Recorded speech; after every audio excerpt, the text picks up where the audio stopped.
నిన్న మొన్నటి వరకు అటు తమిళనాడు కర్ణాటక మధ్య ఇటు ఆంధ్రప్రదేశ్ తెలంగాణ మధ్య వాటర్ వార్ గట్టిగానే నడిచింది. దీంతో ఈ వార్ కు ఈ రోజు దక్షిణాది రాష్ట్రాల మండలి మీటింగ్ లో మధ్య సఖ్యత ఏర్పడుతుంది అనుకుంటే ఈ సమావేశంలో కూడా నీళ్లు నిప్పులు అన్నట్టే నడిచింది. తమిళనాడు సీఎం విజయ్ దక్షిణాది మండలి సమావేశంలో కర్ణాటక మేకేదాటు ప్రాజెక్టుపై అస్సలు తగ్గేదే లేదు అని అన్నారు. ఈ ప్రాజెక్టు కడితే తమిళనాడు రైతులు తీవ్రంగా నష్టపోతారని చెప్పారు. ఈ అంశంపై కర్ణాటక సీఎం డీకే శివకుమార్ మాట్లాడుతూ ఈ ప్రాజెక్టుతో ఇరు రాష్ట్రాలకు లాభం అని చెప్పారు.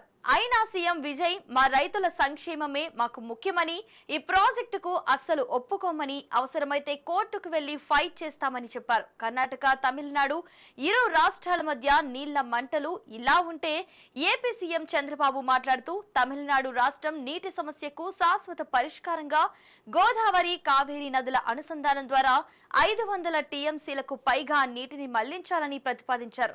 దీంతో ఈ అంశంపై తెలంగాణ మేధావులు వ్యంగ్యంగా స్పందిస్తున్నారు.